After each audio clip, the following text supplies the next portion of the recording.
¿Qué es eso, Nacho? Entonces, los restos, los restos humanos, cráneo en concreto, como es obvio, de uno de los descendientes, en este caso de la princesa de Uri.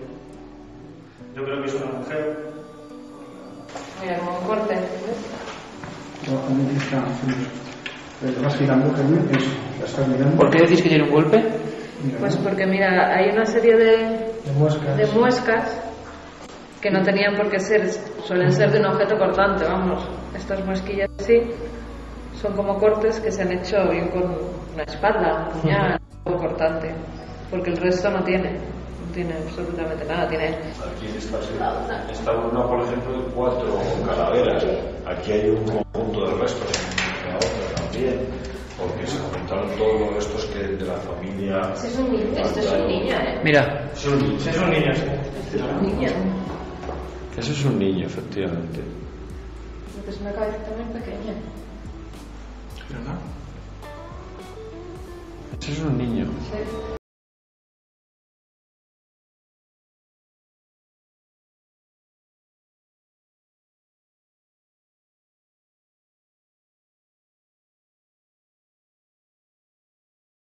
Se obtenía hace apenas unas horas, un día. Como queremos hacer tantas cosas nuevas en Milenio este año, mi propuesta es que esta noche nos acompañéis. Podríamos llamarlo viaje a una cripta.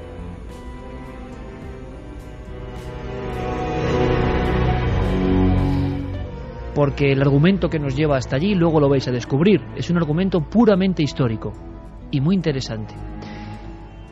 Pero yo, grabando con el minidisc, decía: a los amigos de Milenio les gustará acompañarnos a Nacho Ares, a Carmen, a mí, bueno, incluso al alcalde de este lugar de la Alcarria, para ver qué ocurre cuando, por ejemplo, uno por determinados motivos de búsqueda está, eso, la noche de ayer, en una cripta.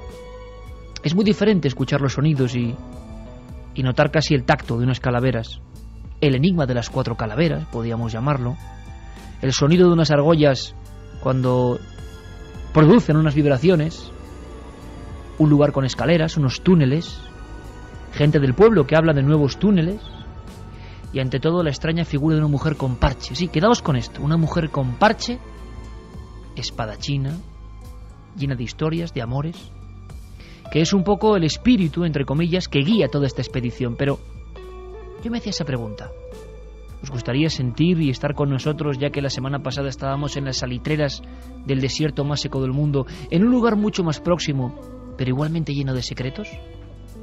¿Os gustaría estar con nosotros en esa cripta?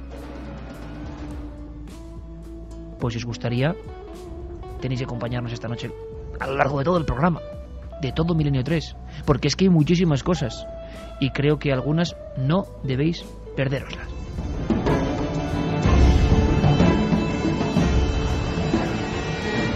Solo un breve apunte. Vamos a hablar de temas muy polémicos, tan polémicos que vamos a pedir de inmediato vuestra colaboración. En la segunda hora vamos a iniciar el descenso por esas escaleras hacia la historia, hacia la mujer fantasmagórica del pasado. Cuentan que murió, quién sabe si leyenda o no, lo descubriremos con su propia hija, prácticamente emparedada en vida. Le permitían ver luz del día solo una hora. Solo durante una hora en un balcón de rejas podía ver la luz del sol. ¿Cuál fue su pecado?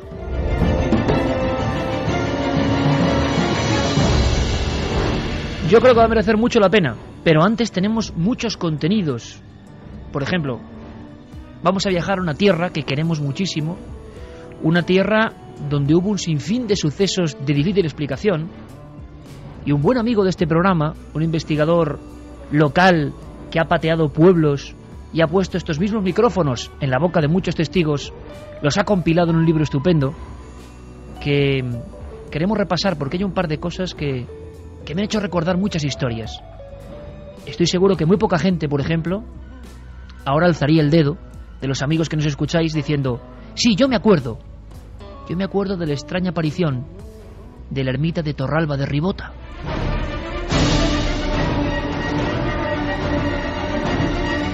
Y habrá muchas cosas más. Por ejemplo, Santiago Camacho trae hoy su propio archivo el archivo de la conspiración, un tema del que podéis opinar. Queremos incluso ir compilando vuestras preguntas porque vamos a trasladarlas. La primera ficha del archivo confidencial Santiago Camacho tiene unas letras. Mucho mito, mucha verdad y sobre todo mucho miedo en los tiempos que corren. Al-Qaeda. Dicho todo esto, vamos a ponernos en marcha de inmediato. Carmen, buenas noches. Buenas madrugadas, Iker. Y dos cosas importantes para todos que quieran unirse a este viaje. Preguntas sobre Al-Qaeda ya. Si desde luego sois de Aragón, vamos a hablar de Aragón. Vamos a hablar de esa tierra maravillosa, ahora de moda con la Expo, pero que es una gran tierra de misterio. Vamos a traer por lo menos un par de casos a la antigua usanza increíbles.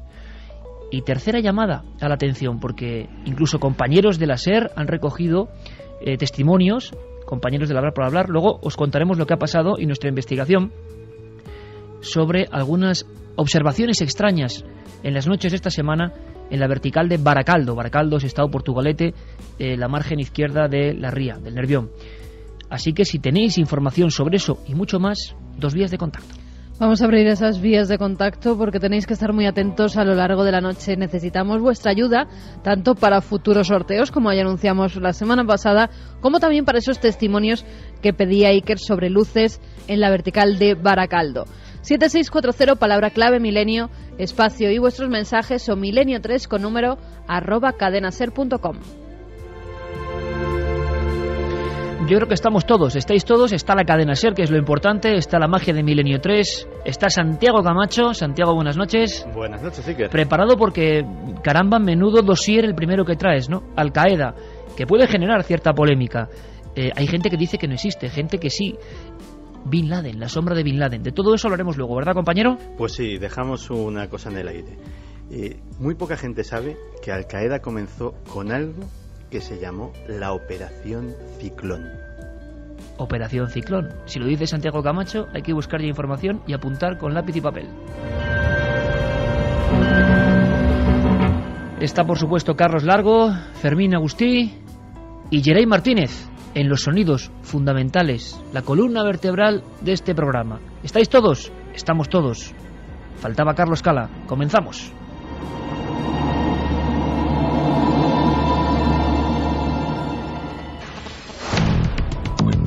Cuéntanos algo desde el otro lado. SMS al 7640. Escribe la palabra milenio, espacio y lo que nos quieras contar. Comentaristas de Milenio 3. Siempre al otro lado.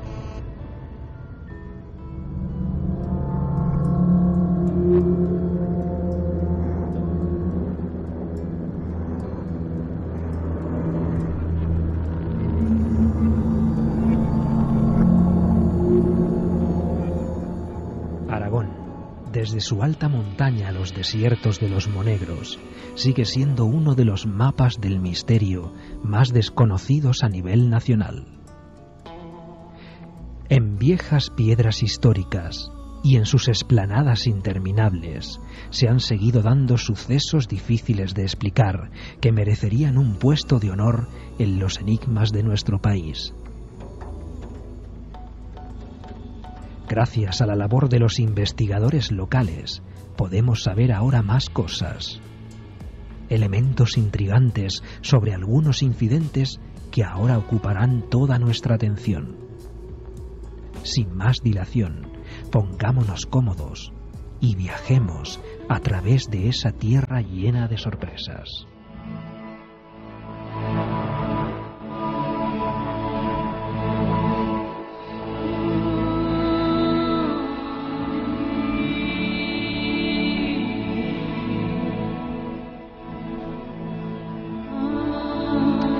Son la 1:17, 15 grados y medio en esta noche en blanco, por cierto, que vivimos aquí en Madrid, con todo abierto y una actividad y un bullicio tremendo. Pero pasemos de ese bullicio con esta música que elige Geray, idónea para un recuerdo. Tengo en las manos un recorte de periódico. 16 de mayo 1976. Fue uno de los primeros documentos sobre misterios en Aragón que yo leí y no he podido olvidarlo. Y curiosamente ha aparecido de nuevo en mi archivo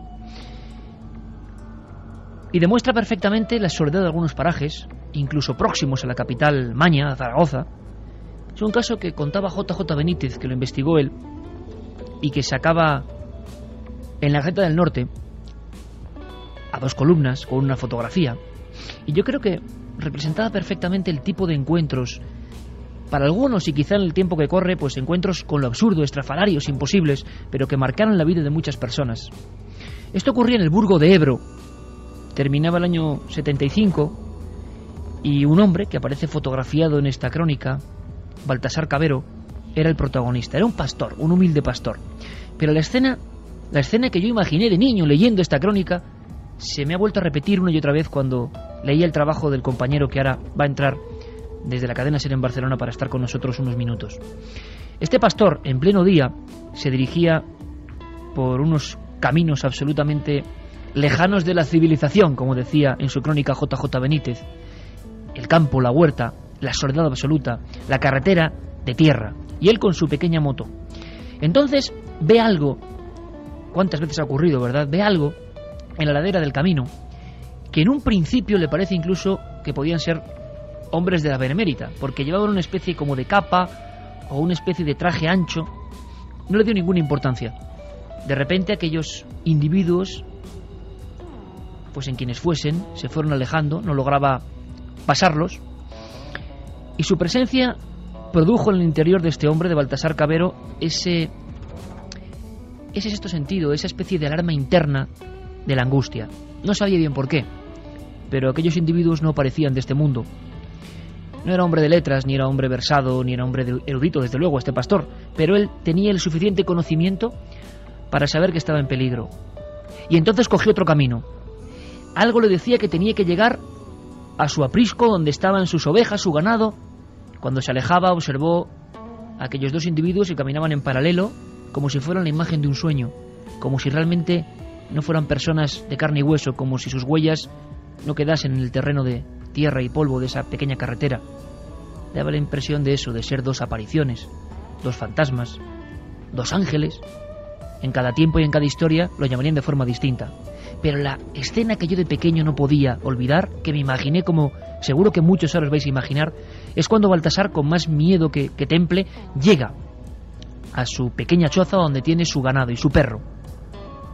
Él sigue pensando en los seres, pero los seres no pueden estar ahí. Sin embargo, mira a través de la cerradura, y esto yo no lo he podido olvidar.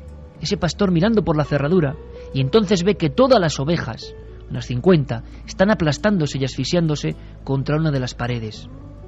Todas al mismo tiempo. Él se extraña porque el perro guardián no ladra. Gira su ojo, siempre a través de la cerradura, siempre casi temblando, y entonces en el hueco que no está ocupado por todo el ganado, ve a los 2 mismos individuos que ha visto, y que tenían que estar a unos 4 kilómetros, y que no podían estar allí. Los 2 individuos dentro de su propio corral. Acto seguido, y según cuenta la crónica de Benítez, Baltasar Cabero salió de allí como alma que lleva el diablo, con un miedo absolutamente incontrolable.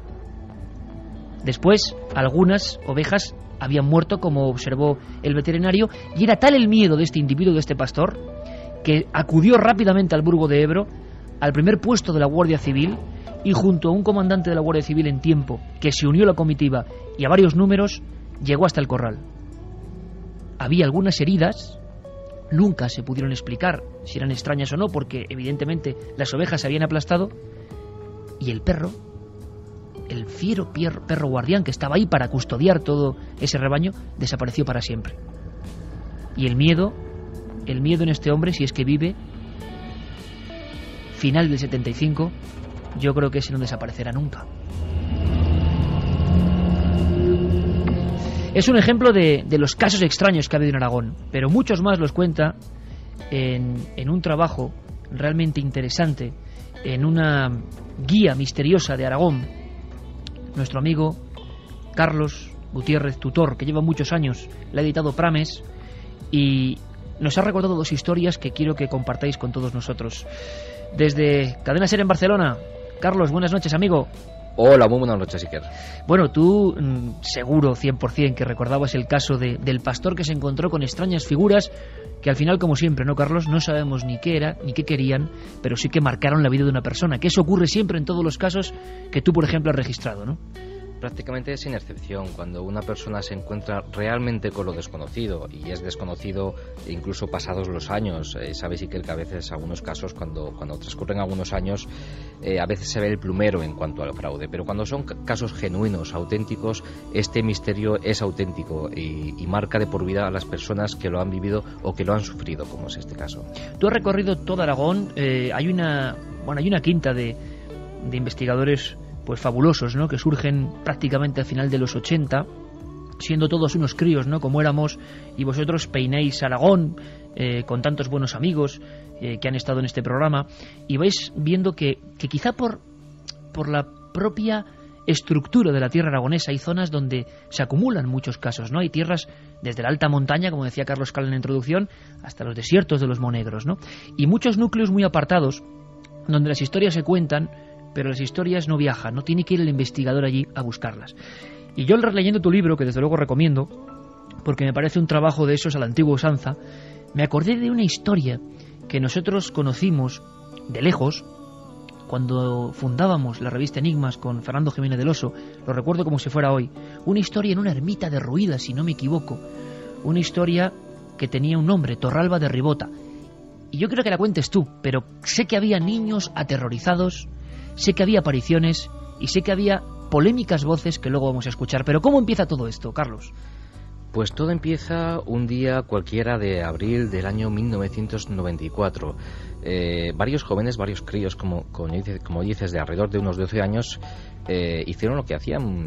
Entonces, no solo ellos, sino mucha gente del pueblo, que es acercarse a la cercana ermita de la Virgen de la Cigüela, cercana a su pueblo, que es Torralba de Ribota, una ermita en ruinas, pero que era y es costumbre acercarse pues a pasear, a merendar, etcétera. Y estos niños fueron a merendar, pero el bocadillo se les atragantó, porque cuando se encontraban en la ermita, como tantas otras ocasiones, de improviso vieron una extraña sombra, como de un ser sin rostro que se movía de una manera muy ágil dentro de la ermita.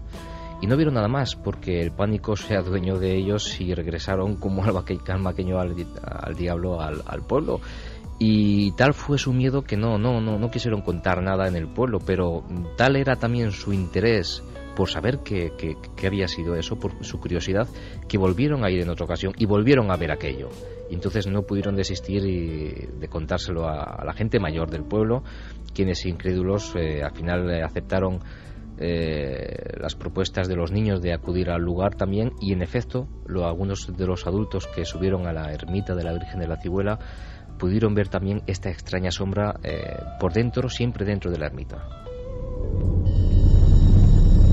Hay un elemento interesantísimo, Carlos, que no ocurre siempre, bueno, más bien que no ocurre nunca, que es que alguien vea algo, sea lo que sea. Aquí no estamos nunca para decir qué es, sino simplemente lo que se denunció en su momento, que vuelva después de haber tenido una visión de ese lo que sea, que avise a otras personas ajenas, porque hay quien piensa, incluso a veces yo lo pienso, que se produce cierto estado mental, cierto quizá fenómeno onírico, cierto fenómeno del inconsciente colectivo, y la gente que está en un sitio y ve algo es partícipe de ese algo, pero la gente que está fuera, aunque sea a 100 metros, no está en esa historia, en ese sueño o en ese lo que sea. Por eso en muy pocos casos, y esto tiene un gran valor, en que alguien avisa al volver y vuelven a ver esa figura. ¿Tendríamos un retrato robot, Carlos, de la figura? Hay retratos robot, pero siempre hechos por los niños. Los adultos no tenemos constancia de las personas que recogemos el caso de ninguno de los dibujos, pero sí de huellas y de dibujos de los niños. Dibujos muy simples que muestran una especie de ser, algo prácticamente, diríamos un monigote con dos patas. Y es que no solo porque fueran niños, sino porque no pudieron verlo excepto a una velocidad muy rápida. Lo que sí que les llamó la atención es que aquello no era humano. De hecho, se le ha llamado la sombra de Torralba de Ribota, el monstruo de Torralba de Ribota, pero nunca elementos como la persona extraña, etcétera. Es más, las lenguas, no sé si malas o no, empezaron a hipotetizar sobre que aquello era un mono que se había escapado de un pueblo cercano, hasta se le dio un nombre, Kiko. La historia que siempre se cuenta cuando se produce una visión de este tipo. Pero es muy curioso, Carlos, porque realmente los dibujos tienen toda la expresión del dibujo de un niño cuando ve algo extraño, ¿no? Sí. Y a veces yo creo que son más fuertes, es una simple forma, una cabeza y dos piernas, porque ellos lo que ven es eso, es una figura rechoncha, y como en otros casos, claro, se intentó decirlo, pues lo que sea, ¿no? Un animal, lo que fuera. Y sabemos que dijeron los padres o la gente mayor que vio y que llegó hasta allí y vio algo. Hay mucha controversia, y es más, que ya han pasado unos años, y fíjate, esto que comentas de los dibujos es muy significativo, porque si unos niños se quieren inventar una historia, lo más lógico, lo más normal y lo más frecuente, y lo vemos en muchas ocasiones, es que hubieran hecho un dibujo más espectacular, con más detalles, y los bocetos de lo que vieron los niños son muy simples, no son espectaculares ni quieren llamar la atención de nadie. Y esto es tan importante, Iker, y tú lo sabes también, que estos detalles, al igual que ver la mirada de una persona cuando te relata algo, o ver cómo se le erizan los cabellos cuando te relata su experiencia, pero no porque te la cuenta, sino porque la está recordando, estas cosas que para mucha gente puede pasar desapercibida, a algunos nos ayudan a pensar que quizás esto sí que ocurrió de verdad. Desde luego que muchos de esos niños, lo estaba pensando ahora Carmen, quién sabe si en el 94 niños de 8, 10, 12 años, ahora son personas adultas, quién sabe si alguno de ellos recuerda las historias de esta ermita próxima a Torralba de Ribota. Pero tanto sea así, o seáis gente de Aragón, o gente de Aragón que vive en otras partes, y conocéis casos de misterio, sería bueno para ayudar a nuestro amigo Carlos a que pudiera recopilar, porque esto nunca debe parar, y hoy el 7640, palabra clave de Milenio, es una forma increíble de poder pescar con la red nuevos casos, ¿no? A través del correo electrónico, Mariluz desde Calatayud nos escribía que ella ha estado en esa ermita y que nos puede decir que pasó de estar perfectamente a tener una fiebre altísima. Tal vez sea sugestión, pero cada vez que hemos vuelto a pasar por aquel lugar he sentido la misma sensación de malestar. Incluso mi marido, que es muy escéptico y está acostumbrado a situaciones de riesgo, se ha negado a volver allí. Un abrazo para todos. Bueno, queremos seguir recopilando información, casos de Aragón, y desde luego, si tenéis opinión, hay gente que ha estado en esa ermita. Una ermita, Carlos, para seguir construyendo el caso, que quizá yo esté equivocado, pero estaba muy derruida, o no, o son recuerdos míos un poco difusos. No, para nada. Bueno, yo hace ya algunos años que no la visito, pero en efecto, en la época del encuentro, año 1994, recordemos, y durante muchos años después, sé que estaba en estado avanzado de ruinas, y era peligroso, bastante peligroso acercarse a ella. Actualmente no lo sé, es decir, creo que sigue en el mismo estado, pero no te lo podría asegurar 100%. Historias como la que ha contado nuestro oyente sí que se repiten constantemente, es decir, personas que han entrado en la ermita, y sea por sugestión o sea porque hay algo dentro, se han sentido mal, han tenido extrañas sensaciones, siempre cosas subjetivas, pero que cuando las sumas y te las cuenta mucha gente diferente, pues dan que pensar un poquito. Carlos, otro elemento, porque estamos haciendo un poco el relato robot, ¿no? Estamos componiendo la historia para que la gente vea por qué la hemos elegido, ¿no? Entre la increíble cantidad de historias que, si te aparece además en un futuro, pues iremos repasando, porque hay tal tesoro, ¿no? en cada comunidad española, para que no se olvide. Este caso fue olvidado clarísimamente, ¿no? Clarísimamente, sí. Pasó a mejor vida, pero había otro elemento, no solo dibujos, adultos y niños viendo en diferentes momentos una visión y que llaman y vuelven. Hay más cosas, hay voces, hay supuestas fotos y hay huellas. Empecemos por las huellas. ¿Qué eran? ¿Qué se sabe de ellas? Pues eran huellas que algunas personas encontraron en las proximidades de la ermita, sobre todo huellas que se hundían en el barro, y que algunas de ellas eran inexplicables, porque algún pastor narraba de que había encontrado una huella extraña, pero solo una en medio del fango, con lo cual, bueno, no le cuadraba, porque tenía que haber más pisadas a lo largo de la superficie fangosa, y no era así. Cosas más extrañas, como comentas, una fotografía circuló en la que se podía ver la sombra o el monstruo de Torralba, de muy dudosa, evidentemente de dudosa calidad, pero también dudosamente se podía ver algo extraño allí, pero era un elemento más para mostrar lo que bien comentas, que el hecho en su día, hablamos del año 1994, se convirtió en todo un hecho social en Aragón. Diversos periódicos, cadenas de radio, etcétera, seguían la historia día tras día y se convirtió en toda una leyenda urbana.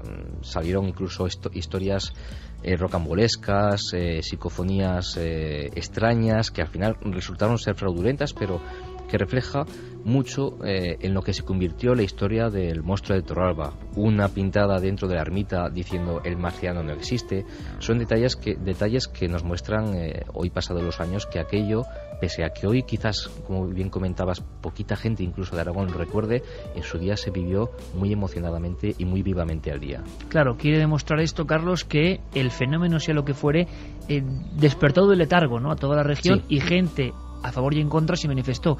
Los testigos, los niños, volvieron a hablar, o después de esa segunda observación con los padres, ya nadie más vuelve a ver esa figura, sea lo que sea, baja, oscura, moviéndose como un niño que se escondía o que iba rápidamente, ¿no?, serpenteando los obstáculos de esa iglesia en ruinas. ¿Alguien más vuelve a verlo? En principio estos dos avistajes son los únicos con bastantes visos de ser fiables, ¿no?, de ser verídicos. Posteriormente, y precisamente por eso, porque se convirtió en todo un fenómeno social en Aragón, el asunto se empezó a ir de las manos y empezaron a venir a los medios todo tipo de comentarios, desde estas psicofonías fraudulentas que he comentado. ¿Y que vamos a escuchar? Perfecto, sí. Y hasta testimonios de muy dudosa validez. Es decir, incluso hoy en día se puede uno acercar al pueblo y podrá escuchar las más variadas opiniones al respecto, desde que los niños han desmentido la historia hasta que la han vuelto a ver, incluso que lo que vieron los niños era una historia que ya sus abuelos veían de pequeños. Es decir, se cuenta que ya una extraña sombra pululaba por la ermita, ya derruida entonces también, de la Virgen de la Cibuela muchos años antes. ¿Sería cierto o no? No lo sabemos, pero todas estas historias, a partir de lo que vieron los niños, comenzaron a correr como la pólvora. Qué curioso, Santi, Carmen, que estéis escuchando los dos con una atención tremenda, porque tiene tantos componentes que hemos visto que se han repetido tantas veces en otros ámbitos, ¿no? Tú vas al lugar y ya te van a contar otra historia, que los niños han dicho que no era cierto cuando igual jamás se ha producido eso. Huellas, fotos, y ahora todos muy atentos, porque vamos a escuchar unas psicofonías que luego no fueron tales, y habría que preguntarse por qué estas manos negras acceden a casos que en un principio sí parecen interesantes, que tienen pruebas, ¿no? Sí, es tremendamente curioso. Cuando un caso de estos te asciende a la opinión pública, suceden dos cosas. Efectivamente, una, que se abre una especie de mercadillo paranormal en el cual pueden llegar algunos vivos a intentar sacar algún tipo de tajada, a intentar tener alguna notoriedad pública y, si puede ser, pues a sacarle un dinerillo al periodista de turno. Pero luego parece que aparecen también como los que podríamos denominar intoxicadores profesionales. Gente que de repente, sin tener nada que ganar en este asunto, empieza a diseminar información errónea, falsa, y la verdad es que ese es uno de las cosas que son una constante de estos casos negativa. Hay una constante positiva que estaba escuchando fascinado el caso, que es los niños. Siempre no, pero muchas veces son niños. Yo en mis lecturas hay una imagen que la tengo siempre en mente muchas veces cuando hay uno de estos casos, que es el dibujo hecho por un niño de un cíclope. Esto ocurrió en Belo Horizonte. Sí, el caso, sí, del Hospital Valella. Y la verdad es que es uno de tantos. Pero es terrible. Es terrible. Y parece como si los niños tuvieran una sensibilidad especial. No es fantasía, porque efectivamente luego se pueden comprobar huellas físicas en el terreno, pero que hay cosas que les pasan desapercibidas a los adultos y de repente ellos son capaces de captarlas con una sensibilidad especial que yo creo que luego perdemos con la edad. Yo estoy completamente de acuerdo. Carmen, sigue llegando información en el 7640, gente que habla de, no sé si otros casos de Aragón, pero gente que seguro que quiere opinar y que se le puede preguntar también a Carlos, porque puede que haya gente que conociera ese caso de primera mano. Nos hablan sobre un Cristo, el Cristo de Mayén, que a ver si nuestro invitado nos puede contar algo sobre esta historia. Bueno, casos de todo tipo de Aragón, pero que nos desviarían demasiado de una historia que el único componente religioso que tiene es que aparece en una ermita, en un principio, ¿no? Es decir, ya es un lugar que no es un lugar cualquiera, no es una calle, sino es un lugar, un centro sagrado. Pero hablaba Carlos de algo sorprendente. Tenemos historia de esta psicofonía, de cómo llega, y traemos la psicofonía para que todo el mundo lo escuche muy atentamente, porque como bien ha adelantado Carlos, no es auténtica. Será bueno, ¿no?, escuchar una psicofonía no auténtica para quizá compararla, sacar nuestras conclusiones, pero de repente, con toda la vorágine, con niños y un buen puñado de testigos, con gente que ve ese ser dentro de esa iglesia cerca de Torralba de Ribota, ¿esto cuándo llega? ¿Cuándo aparece esta extraña voz? Intentando la gente o alguien relacionarla con el caso. Pues en pleno auge de la historia, concretamente, justo cuando el fenómeno comienza a convertirse en centro de atención de algunos medios de comunicación en Aragón, pues sale una supuesta psicofonía grabada dentro de la ermita.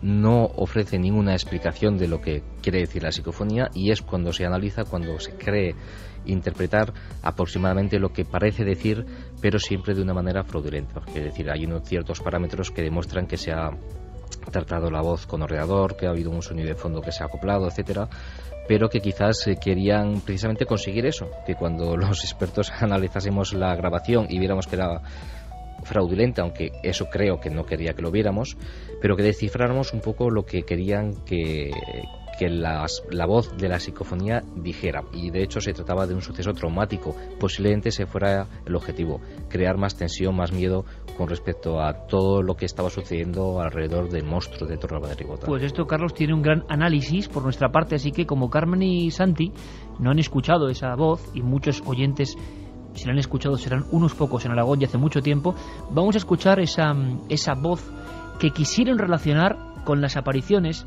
que sí parecen interesantísimas, porque como bien decía Santiago Camacho, todo ocurre pues como ocurre en Garabandal, como ocurre, por cierto, por ejemplo, a otro nivel en Lourdes, que por cierto hoy estamos de aniversario, ¿no?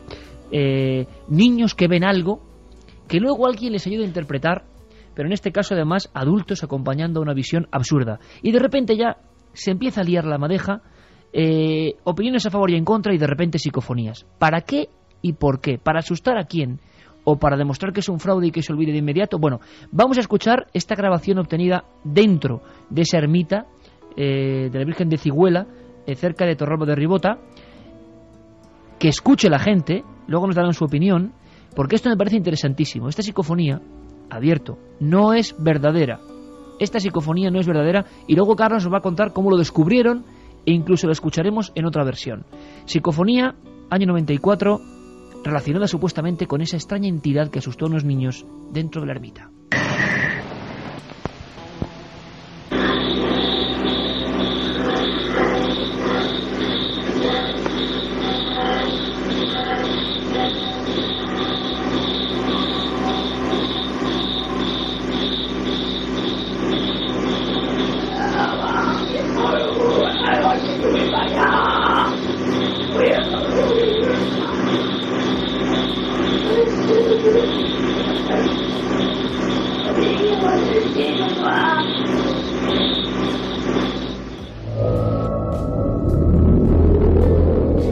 ¿Qué habéis escuchado? Ya sabéis que hay 2 vías de contacto, 7640, palabra clave milenio, lo que queráis, o el mail milenio3@cadenaser.com. Y yo le pregunto a la Carmen y a Santiago, que sonreían.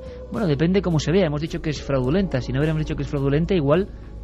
Aunque igual yo creo, también se notaba. Claro, es a lo que iba, ¿no? Que los que hemos escuchado muchas, vemos que no tienen nada que ver. Esto perseguía asustar a una serie de personas, seguro, personas que no saben de estos temas. ¿Qué opináis? Primero Carmen, luego Santi. Pues opino que es gente que se ha metido en un sitio y ha empezado a dar extraños gritos, que no se entendiera nada, como aullidos en algunos casos, con la intención, creo yo, de asustar, de grabar una psicofonía falsa, pues eso, para asustar a alguien que la escuchara. De hecho, precisamente una de las características que suelen tener las psicofonías verdaderas o inexplicables es precisamente que no son fáciles de captar por el oído los signos del aparato fonador.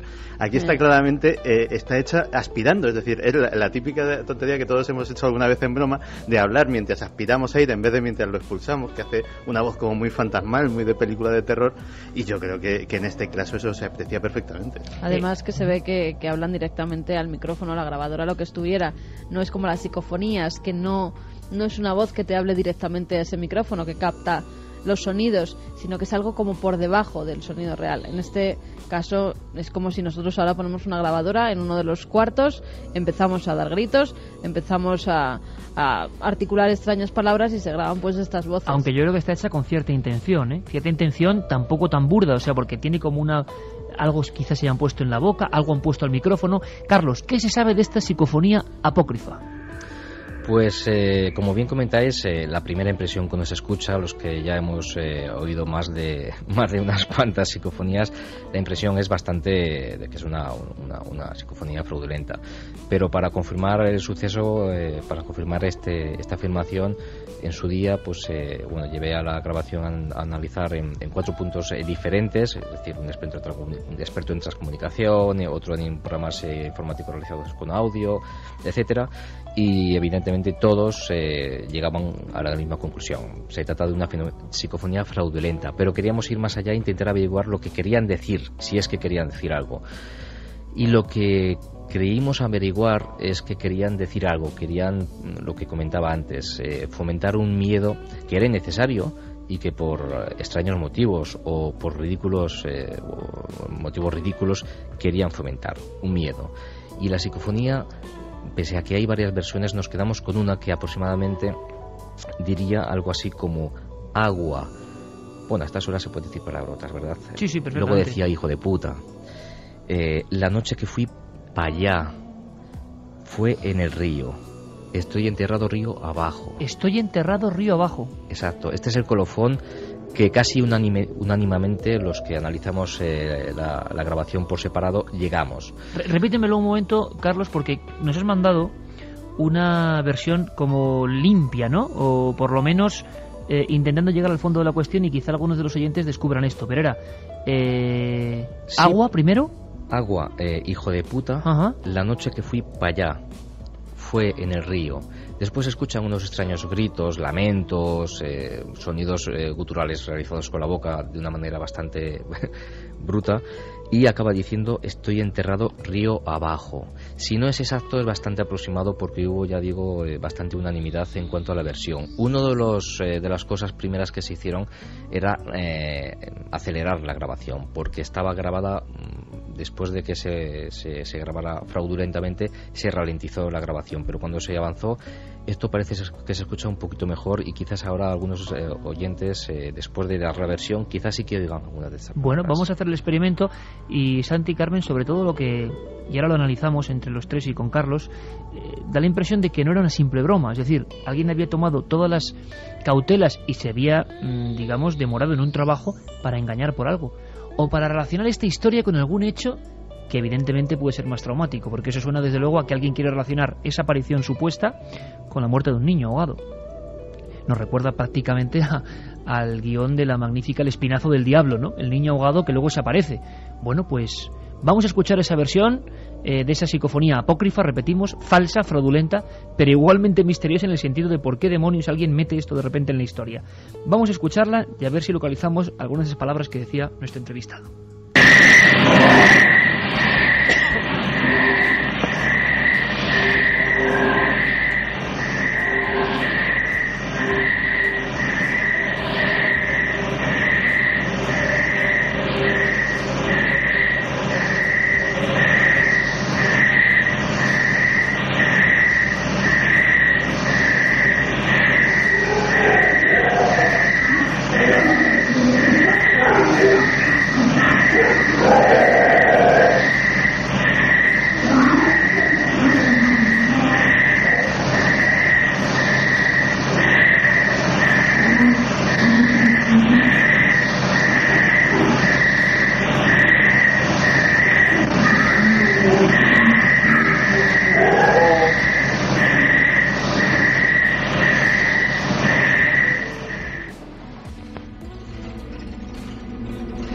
1 y 47 minutos. La verdad es que nosotros la oíamos tan fuerte, tan intensa, que nos costaba. El agua del principio sí, que por cierto se parece mucho a una psicofonía mítica, ¿no? La del doctor Germán de Argumosa con agua, me ahogo, famosa psicofonía de los 10 minutos. Pero caramba, es que esto da la impresión de que el hombre parece burdo, pero se lo ha trabajado. O sea, tenía interés, el hombre o los hombres, quién sabe, en hacer algo que fuese creíble para algunos, ¿no? Carlos. Así es, pero claro, cuando se intenta trucar una psicofonía sin tener conocimientos del fenómeno, pues bueno, pasa lo que pasa, ¿no? Que cualquier aficionado, incluso sin llegar a ser investigador, cualquier aficionado al tema, ya nota que esa psicofonía no tiene buena pinta, ¿no? Y cuando se analiza, pues se descubre.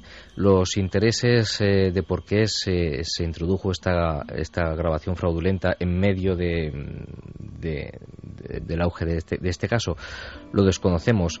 Pueden ser oscuros intereses o más bien me inclino a pensar que pueden ser que no pudo haber interés ninguno, es decir, que fue simplemente una broma de alguien que realmente pues que con muy poquito conocimiento, porque esta broma puede hacer daño a mucha gente, sobre todo cuando se mezcla con asuntos como la supuesta muerte de un niño que puede estar enterrado en un río. Una muerte que en principio no hemos relacionado porque no se ha encontrado ninguna muerte o desaparición en la zona en esas fechas, pero que de cualquier manera creemos que pese a que hacer una broma con esto siempre está mal, cuando se intenta involucrar algunos aspectos o contenidos, desde luego casi no tiene perdón. Resulta curioso, Santi, que se podía, viendo todo este panorama de este caso que estarás viendo conmigo, que es interesantísimo, ¿no? Por todo lo que tiene de social, de quizá aparición real en un principio, qué intereses más raros, ¿no? Mezclar esto con una historia que podía realmente reabrir quizá heridas en ese pueblo, quién sabe, ¿no? Sí, pero también efectivamente puede haber sido simplemente una broma macabra, o a lo mejor haber habido, quién sabe, algún tipo de interés, porque yo lo que quería preguntarle a nuestro invitado, los autores de la grabación están identificados, han dicho algo sobre cuando les han preguntado sobre el fraude, ¿sabemos algo de su origen? Hay varias hipótesis al respecto. Yo no tengo la total y absoluta seguridad de quién fue, pero se relacionan mucho con el equipo de una radio local de la cercana localidad de Calatayud, pero no lo podría afirmar al 100%, así que no me atrevería a asegurarlo. Pero bueno, hubo sospechas, no decimos nada ni dejamos de decir, pero parece que hubo gente que quiso, en fin, liarla bien gorda con un caso que al final lo que está claro es que no volvió a aparecer, la gente cayó, y desde luego hay una cosa interesante, que como para hablar, ¿no? Si alguien vio algo más, como para hablar con la que se había liado. A veces podemos preguntarnos si no hay intereses realmente profundos en desacreditar algunos casos cuando realmente se producen. Bueno, ahora escuchamos a la gente a ver qué opina de esas voces que hemos puesto, pero hay otro caso, y digo, solo cogemos con anzuelo un par de casos, habría muchísimos más, y los iremos repasando, pero hay otro caso que a mí me ha sorprendido muchísimo. Hay algunos casos en la historia de objetos que se precipitan contra personas y objetos que además tienen en sí pues un misterio, ¿no? Tenía otro recorte de la Gaceta del Norte que hablaba de una familia de Santurce. En julio del año 76 denuncia la policía que un objeto rompe la persiana del cuarto piso de un barrio muy humilde, San Juan de Dios, en Santurce, quema la moqueta, está a punto de percutir en un niño, parecía una especie de cilindro de aspecto ardiente, que desapareció, la policía investigó, pero claro, pocas veces algo tan dramático como quizá una muerte. Y tú recoges en tu libro, en esta guía de Aragón, que observa las formas del viaje, de la exploración de una forma completamente distinta, que nos propone otro viaje completamente diferente. En esta guía misteriosa de Aragón tú das un caso que yo no tenía conocimiento alguno y que me ha sorprendido, una muerte en plena carretera, pero una muerte distinta, ¿no? Totalmente distinta, y este caso, al igual que el que acabamos de comentar de La Sombra o el monstruo de Torralba de Ribota, también acaparó de una manera importante la atención de los medios de comunicación en Aragón, pero la noticia, al contrario que en el caso de Torralba de Ribota, enseguida cayó en el más absoluto de los olvidos. Supongo que se encargaron bien de ello. Y es que la historia tiene una muerte de por medio, como comentas. Resumimos el caso. Miguel Ángel se encontraba volviendo hacia Zaragoza con su madre de copiloto y ya estaba a muy poquitos kilómetros de Zaragoza. Estaba en La Cartuja, que es prácticamente un barrio de Zaragoza, ¿no? Bueno, había casi caravana, es decir, el tráfico era muy lento y en un momento determinado algo impacta contra el parabrisas de su coche, le pega en la cabeza a Miguel Ángel, él pierde el control, el coche se sale de la carretera, se frena por su propia inercia y desaceleración, no hay ningún accidente, ese objeto sale por detrás del cristal de la luna trasera atravesándola también, y deja 3 marcas en la carretera. Es decir, es un objeto que atraviesa aquello muy, muy fuertemente, tan fuertemente que este objeto atraviesa el cráneo de Miguel Ángel y muere en el acto. Ya repito, no hay ningún accidente, la madre que iba con él no ha sufrido ningún daño físico, porque imagínate el psicológico tremendo. Y lo más extraño y curioso del caso es que, pese a que la trayectoria del objeto está muy bien delimitada por la policía, ha delimitado muy bien la trayectoria por el impacto en el parabrisas, también dejó una marca en el maletero del coche antes, entre el impacto de la luna trasera y los 3 marcas en la carretera, etcétera. Este objeto nunca llegó a ser encontrado. Es decir, ni siquiera se sabe qué tipo de objeto pudo impactar en el coche, y las versiones de los conductores que iban delante y detrás de este coche son similares, pero ninguno de ellos cuadra con ninguna hipótesis. Algunos hablan de un extraño objeto, una extraña varilla metálica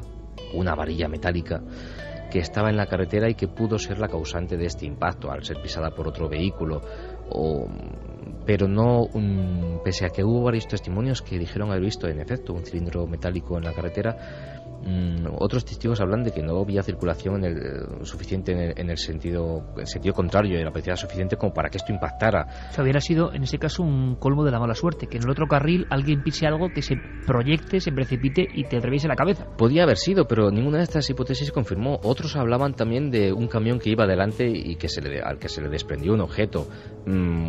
Testigos que fueron entrevistados por la policía, interrogados, que iban delante y detrás del coche que tuvo el accidente, desmintieron que delante hubiera ningún camión.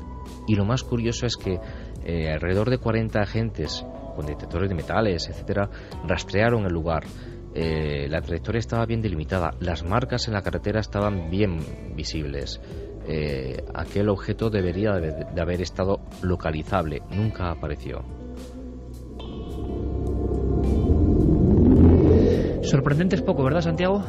Pues sí, pero este tipo de cosas, como muy bien has dicho, con relativa frecuencia ocurren. Fíjate que me estaba acordando de un caso que seguí con cierto interés por lo insólito y por ver si podía ser utilizado para el programa el verano del año pasado, el verano de 2007. Fue en New Jersey, y un objeto metálico del tamaño de una pelota de golf, pero que decían que pesaba como una lata grande de sopa, es decir, extremadamente denso, cayó en una casa de New Jersey, atravesó el techo, casi mata a uno de los ocupantes y acabó estrellándose contra una pared.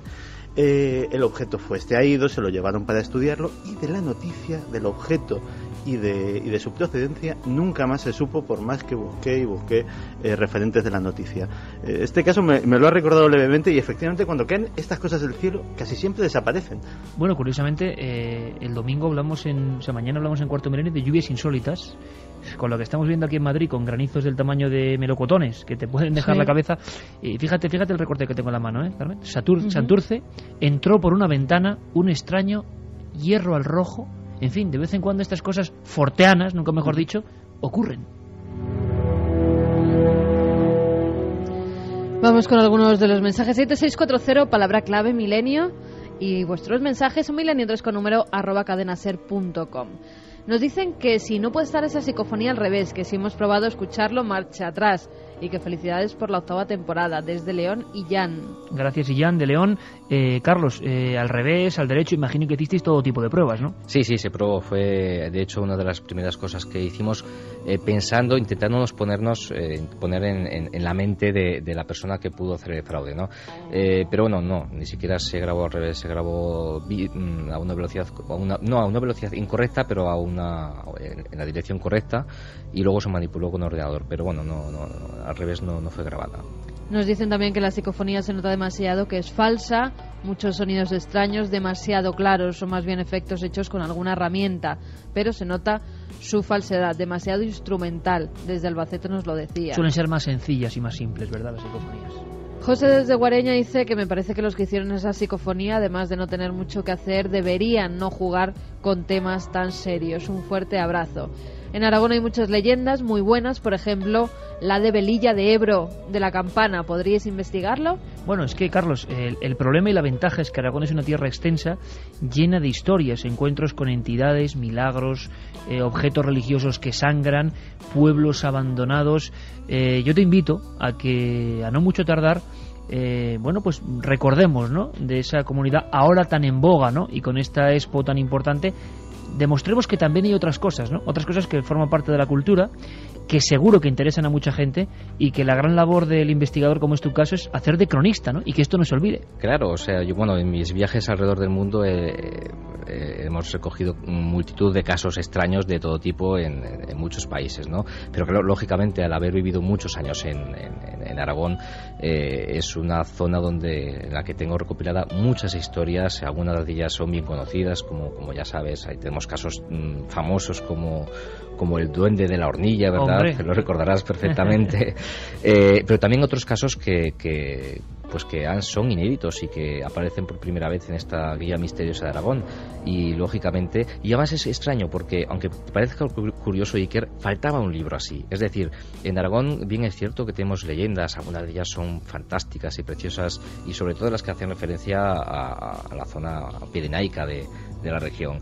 Y hay muchos libros, algunos de ellos son muy buenos, que hablan de esto, y algunos de ellos mezclan estas leyendas con sucesos reales, pero no había un libro en el que todo lo que apareciera dentro de sus páginas fueran sucesos reales, a excepción de algunos casos que intentando pasar por reales no lo son, y los explico en el libro, ¿no? Pero que se dejan al margen estas leyendas, y faltaba este libro, ¿no? Y por lo menos es un intento de recopilar, no, por supuesto no todas, porque esto nos llevaría muchas páginas, pero sí algunas de las más significativas, conocidas, y luego también apuntar algunas inéditas. Carlos, pues te animo en la labor, claro que sí, tú que has viajado por muchos lugares, hecho grandísimos reportajes, en centrarnos en estas historias, y te invito pronto a recordar algunas más que son sobrecogedoras, pero siempre tienen una enseñanza. Carlos Gutiérrez, tutor, amigo, un abrazo muy fuerte. Cuando quieras, un abrazo. Un abrazo. Y ahora, bueno, que ahora volvemos con un montón más de cosas. Nadie se puede marchar.